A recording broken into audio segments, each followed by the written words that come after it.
It's time for Tough Talk Show. Welcome to Tough Talk Show. I'm your host, Forrest Tough, and today we're talking art and fashion.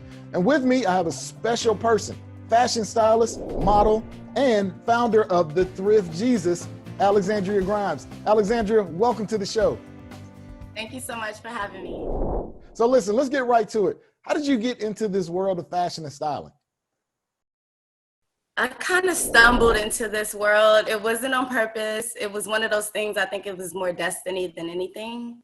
So I started as a singer. I used to sing, I used to write music, and I styled myself for my shows that I would have, any showcases. So once I get off stage, before people even cared about the song, they cared about what I had on. So I figured I did a pretty good job. And then over time, I just got into the styling side. When you got into that styling, how did it get into now you're helping other people? How did that evolve? The transition came about, I started with my friends. I played it safe, people who I knew close to me. That's right. I did a lot of work for free at first, just to get my foot in the door as well as to get practice on styling. And then over time, as I got better, I just started picking up different gigs, and sky's the limit from there. So you worked in this entertainment industry. You've been in the industry singing. People love your clothes. Now they want to look like you up on that stage. What made you decide to start this business that you have called the Thrift Jesus? So I had my son when I was like 17, 18 years old. Like I was still young. I was fresh out of high school. And prior to having him, I always had a job, always kept money, and I loved to look my best. I used to buy designer. I used to just ball out. But what happened was, with having a kid, you have to pull back on some areas. So I ended up thrifting, and I would find just as amazing stuff in the thrift store. So that's what started me into that world. Okay. So for those of us who don't know, that may not know what thrifting is, tell us what that is. Thrifting is pretty much when you go to a secondhand store and you find different items that you love for very, very low prices. So you can thrift it anywhere from Goodwill, Park Avenue, there's so many thrift stores and so many vintage shops. Consignment shops as well. And consignment shops, the difference between a thrift store and a consignment shop, the consignment shops are more expensive, more high-end, curated collections. Thrift stores are just anything everybody gets rid of, you know what I mean? So it's a mix of different stuff in a thrift store versus a consignment shop. So basically in these thrift stores, you can find designer clothes or just everyday wear, but you're using that to create signature looks for people. Is that correct? Yes, correct. I do wardrobe styling for different companies as well as for individuals. And I use majority vintage, not only just because I want to be cheap and save you guys $1, which we all love to do, but also because it saves the planet. It definitely helps with, without wasting items, because just because someone wore it doesn't mean it's the end of the world. Like you can wash it, you can reconstruct it and do what you got to do to make it look just as amazing. So what type of people have you worked with in the industry since you've been, since you started your company? Yes, a lot of people out here in Atlanta that are like ATL legends I've worked with. I worked with DJ Scream. He was one of my first gentlemen I actually styled, and he was such a sweetheart. He was like pull and tug on a few things that I picked for him, but he definitely let me do my thing and have my freedom. And then I also worked with Princess from Crime Mob. So Princess and Diamond from Crime Mob, So I worked with them. Right now, currently, I'm actually working with God is Dope, the brand. So if you see any of the new ads that come out, I styled those as well. And so how long have you been doing this now as a business? My business is actually still a baby. It's a toddler. It's like 3.5 years old. Wow. So that's why I said destiny, because, when you're meant to do something, doors open quickly. That's right. You hit the ground running, it seems, working with some of these big name artists. Let me ask you a question. So now you've been working with some of these high profile clients. How has it been for you? What other doors have opened up? Because of me just staying diligent and serious about what I do, it's opened up doors for modeling. I actually just got published for the second time in Hype Hair magazine. So I'm literally in the newest edition of that right now. And I just think it's sky's the limit for me. Like I really want to get into acting. That's my next endeavor. So, I'm not opposed to any opportunities that come my way. So some of the branding you've done, has it been for like corporations or like organizations? Have you worked like on film sets? Tell me some of the things that you've done outside of, working with the music artists. Yeah, I've worked on film, I believe 3 times now. I've done different films, but I worked on a film. It was an independent film, and it actually ended up in LA getting awards at the Indie Film Festival. Wow. So Wow. It's been a couple different times where I've worked with independent directors, Mm-hmm. actors, and I love it the most because it's just that passion is still there. They're still trying to break into the industry, so That's right. they give it their all every single time. So So you like to give the little people a way to look high profile. I actually love helping newcomers, up and coming artists, up and coming actresses. That's my favorite thing to do in style because I feel like they're more open and they're in the beginning stages of their careers. So it's kind of like I'm helping them create their brand versus I'm coming in and they're already, a brand and we already know what they look like, what they do. Right. And it's kind of like you just got to fall in line into whatever they already have going on. So yeah, I prefer to work with new and upcoming artists and new and upcoming actresses. And So give us a quick snapshot of the process. Like when you have somebody come to you and say, listen, I need a makeover. What is the process you go through to find that signature look for them? So the process is I try to make it simple as I can. I try to do a lot of stuff digitally because I do have a lot of out of state clients. Okay. So some people are scared. They're like, oh, I don't live there. How can you style me? And it's just a matter of like the sizes, getting your measurements, understanding what you're asking for. So the process typically, you can go to my website and book it. You can book me, and usually I prefer for people to book a consultation first. Yeah. That way I can talk to you directly. I can really get a sense of who you are and what you're looking for if we are talking versus just emailing or something. That's so right. On my website, thethriftjesus.com, that's where you can go. You can book it. And then the next step will be talking about what you expect from me. Like, what do you want me to bring to the table for you to feel your best and look your best? So once we get that part out the way, after that, pretty much from there, I just go shop. I find the items. I do keep my clients updated as I'm finding items. So I'll send pictures and videos of different things before I purchase them. Okay. And then I ship it off. Or if it's on a set here in Atlanta, I'll meet you on set and I'll bring the items. Okay. So you keep it flexible then. You have different options in order to work with clients. Exactly. Alexandra, I've been checking you out and you are definitely blowing up here in Atlanta. And I want to say it's a pleasure to have you on the show. Can you tell us what's next for Alexandria Grimes and the Thrift Jesus moving into the future? Yes, definitely. Always something. I'm always working. So right now, like I said, I'm currently the official stylist for God is Dope. So they're calling me every week. I'm working on different looks with them. So keep an eye out for that. Okay. I just modeled for Support Black Colleges, which is another amazing brand here in Atlanta that's really big. So I'm modeling for them. I'm hoping to actually link with the owner of God is Dope and have a Thrift Jesus and God is Dope collaboration collection. Fingers crossed on that, you guys. If you'd like to see that, let him know and let me know. And then I also just continuing to grow and to bud and to try different things. Like I said, acting is definitely in my future for sure. And then I'm coming out with my second edition of my book here. Nice. So this is the first one. I do one every 2 years, so I can just keep up with my work and see my progress. And then the other thing I do is it's an event called the Vintage Block Party. Okay. I have it every month. We had to slow it down because of the pandemic, but you can follow us at Vintage Block Party, and that's on Instagram. And that's an event for entrepreneurs, for up-and-coming artists. It's just a place to showcase talent and new and upcomers. So I think that's a great thing for people to attend also. So stay tuned for the next one. Well, Alexandra, we'll put your information on the screen so the viewers can actually follow you. And once again, thank you so much for being on the show. And when we come back, ladies and gentlemen, we're going to be talking to an artist as we get into that world of art and fashion right here on Tough Talk Show. Tough Talk Show is brought to you by One Vision Productions. The census is when we count every person in each home in every neighborhood. Do kids count? We all count, especially kids and babies. Make your family count! Count all the kids living in your home. Visit 2020census.gov to learn more.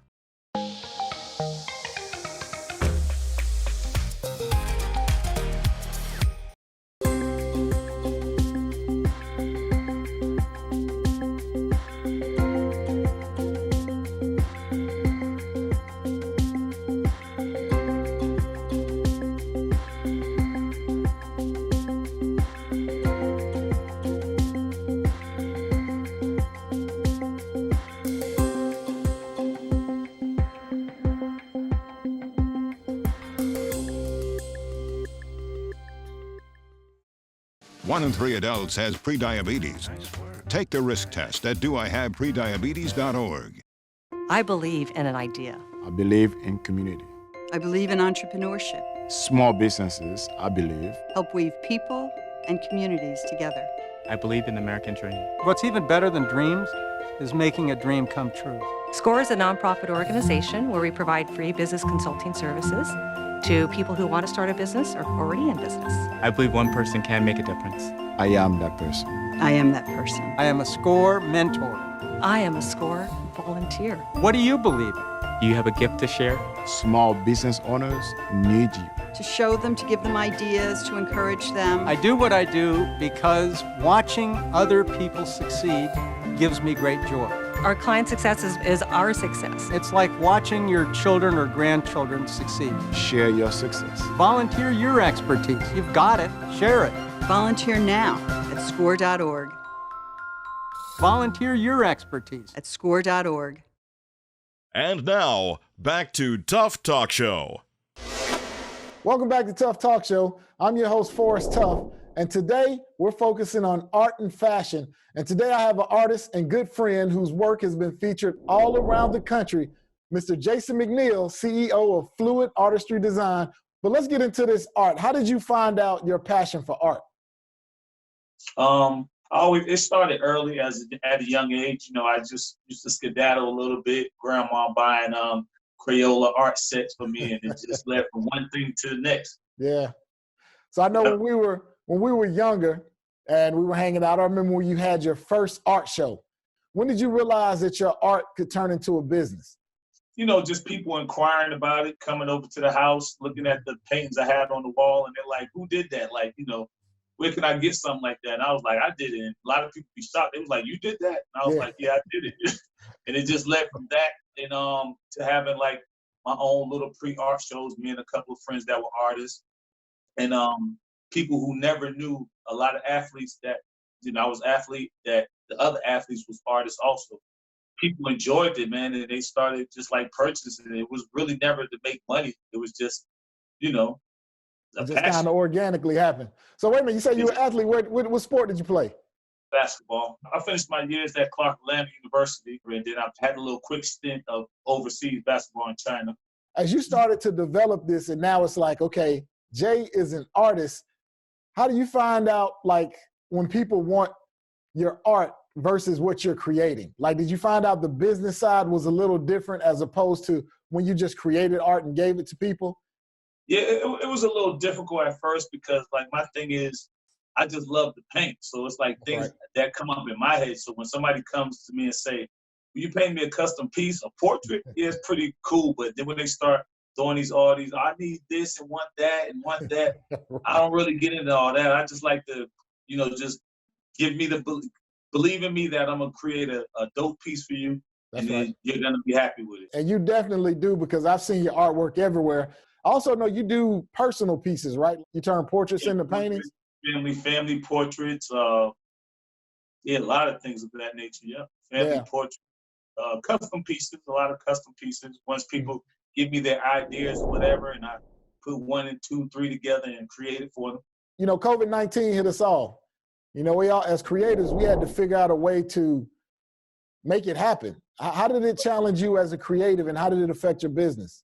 I actually don't do this by myself. I have a team, you know, and they came up with an idea which is my wife and my business partner, Disha Garrett. Mm-hmm. But we came up with ideas of, you know, how could we not necessarily really make money, but just keep people inquired about my art. You know what I mean? So like the thing was, the first idea that my wife came up with was like, well, let's have the kids want to have a sip and paint for the kids, like where they can teach them how to paint or whatever online from the church. And I was like, all right, that'd be cool. I'll donate it. Let's just do, you know, start off like that. Right. We did that, and it was successful, very successful. And then the parents of the kids wanted to do one, and one thing led to another with that. And also with we also do art shows online. Same little setup. It will show like different pieces or whatever that I may have created recently since the COVID-19. Right. So people log in and you actually kind of instruct them online like you would do in person? Yeah. Okay. For the sipping paint, yep, I would instruct them online just the same way we're doing Zoom and have a class of maybe like 15 to 20 people, Oh, and that's they're cool. just following along. Yeah. And the art show the same way. We set it up on Instagram or Facebook Live, Mhm. and then people just chime in as we're going on with it. Okay. That's what I always say. Creators create. It just makes Yep. them stretch out and figure a way to make it happen. So tell us, how did you come up with the name Fluid Artistry Design? What was the inspiration for that? I was in college, and me and a classmate, we came up with Fluid Artistry and Design, which was fluid's like real smooth and feng shui or whatever. That's right. And then, the artistry, of course, and the design, because we was also doing graphic designs with it. So Okay. that's why we came up with that. So do y'all have any upcoming shows in the future? Yeah, we definitely have upcoming shows. The way to find out is on Instagram, IG, or Facebook under Jason McNeil or Fluid Artistry, the business page. And on Instagram, same thing as JMac Art. And the business side of it is Fluid Artistry. And also my business partner, we branched off, but we still work together. She has cupcakes, arts and cupcakes, you know what I mean? But that's the name of the business. Yep. Okay. And so we always posting things regularly every week of things that's going on. Well, Jay, thank you so much for sharing your journey into the world of art and the successes and some of the things you have going on. It's been a pleasure watching your company grow, and we look forward to seeing more from Fluid Artistry Design. When we return, we're going to switch gears and get into the world of fashion right here on Tough Talk Show. I used to dread getting up and going to work. I was done with the corporate grind. I was tired of being a starving artist. I started looking around for a business that I believed in, and I kind of wanted to do something a little more green. For my kids. My art is my passion. My score mentor helped me take the first step. He helped me create a business plan and helped me implement it. Feels like you're not in it alone. How to expand My business. If you get a solid foundation laid, everything else falls in place. Their talent helps me be successful at mine. My score mentor has been tremendously helpful in the marketing of my business. Every person I've encountered with SCORE is so incredibly passionate about what they do. SCORE helped me to make the unimaginable possible, all for free. For free. I could not have done it alone. I'm here because of SCORE. I'm here because of SCORE. I'm here because of SCORE. Get your free business mentor at score.org. The census is when we count every person in each home in every neighborhood. Do kids count? We all count, especially kids and babies. Make your family count. Count all the kids living in your home. Visit 2020census.gov to learn more. Testing. Why did the girl ask the mushroom to dance? Because he was a fun guy.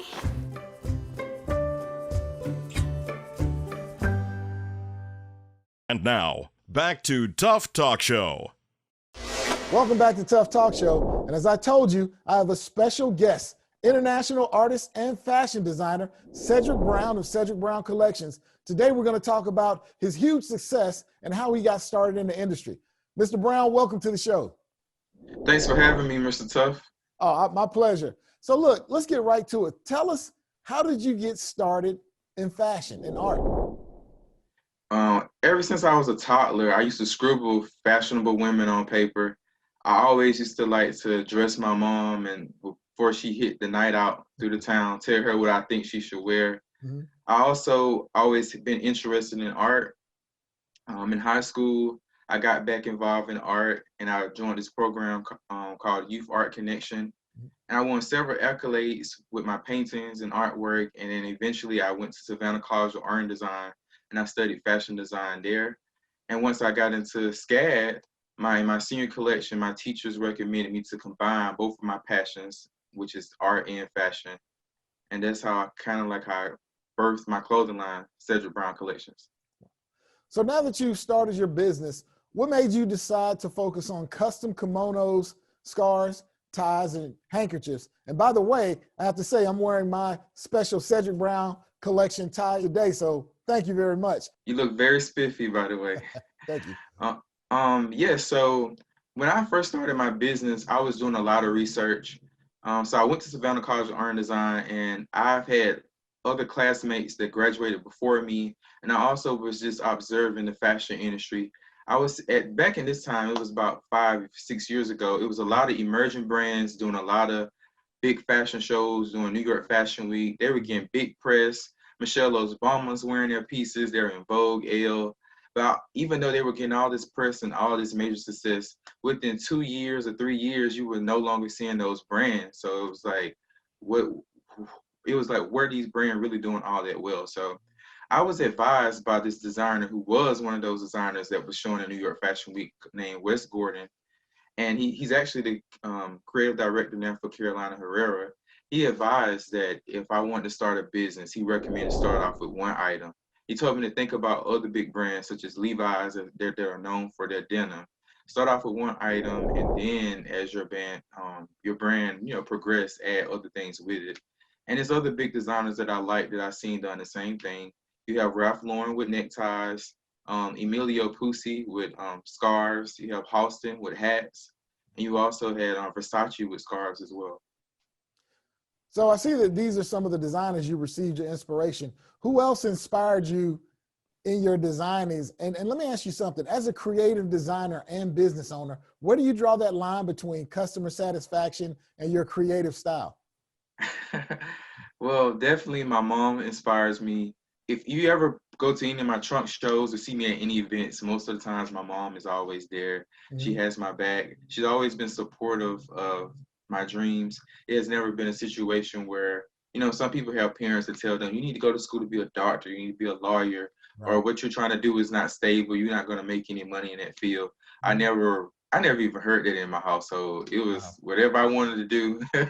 She believed in it just like I did. That's awesome. And I also had other mentors, such as Mr. Lyndon Longino, Olympic artist Steve Allen, and attorney Pat Russell McLeod that I also call for advice, and they, give me their input. And they also help out with just the whole idea of branding myself and how I want to put myself out there.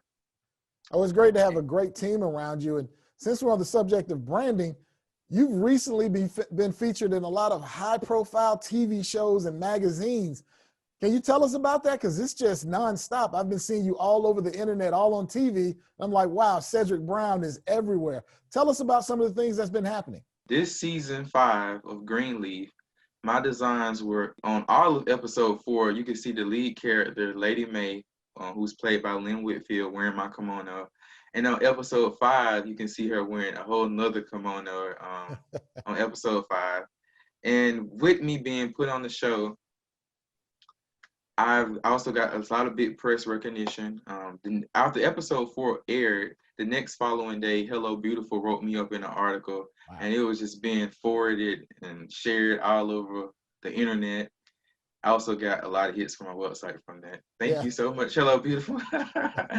And also the following week, I was featured in Black Enterprise. Wow. And also we made the Shade Room. It wasn't necessarily on the Shade Room where it was talking about my brand, but Miss Lynn Whitfield was featured on OWN's Girlfriends Check-In, and she decided to give her girlfriends some of my gifts she decided to give them some of my items as gifts. So she gave everybody a kimono and a face mask. And some of her girlfriends was Beverly Johnson, Tina Knowles, and Vanessa Bell Calloway.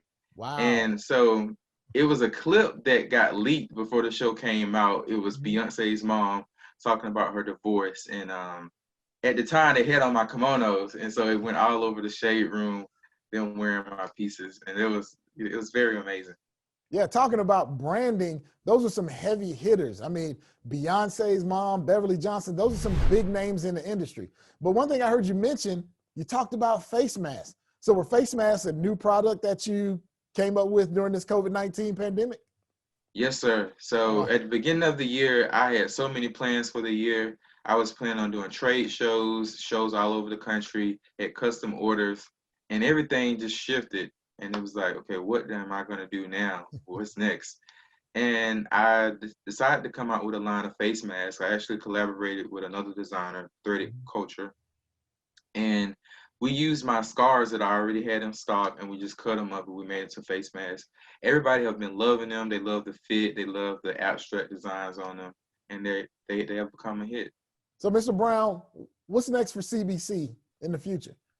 I don't really want to say what I'm coming out with next, but just say there's going to be some stuff that I think everybody will love. You can always stay up to date with what I have going on by following me on social media. That's on Cedric Brown Collections, CEDRICBROWN Collections with an S, and CedricBrownCollections.com. Okay. So before we wrap this up, I want to ask you one other question. Where can they find your material? Is some of this stuff in stores now, or how do they go about finding some of the things that you have in your collections? Well, definitely you can shop online. Depending on where you live at in the country. In Atlanta, I have a few boutiques that sell my pieces, but it may be a little limited since the whole COVID-19. But we have Bill Hallman in Emmett Park, Boxwoods in Buckhead, Squash Blossoms in Decatur. And we have Worthmore Jewelers in Decatur as well that has some of my face masks. Well, Mr. Brown, thank you for coming on the Tough Talk Show. It has been our pleasure to have you on. Thanks for having me. I'm honored to be on here. And I'm honored to have you rock my pieces too on your talk show. So thanks for everything. Thank you so much. When we return, everyone, we'll wrap it up right here on Tough Talk Show. If you'd like to be a guest on Tough Talk Show or know of an interesting person or organization, send us a request to toughtalkshow@email.com. And that concludes another episode of Tough Talk Show. I'd like to thank each of our special guests for sharing their personal stories and journeys into the world of art and fashion. Remember this, if you have dreams, envision what you want and go get it. Until next time, I'll see you right here on Tough Talk Show.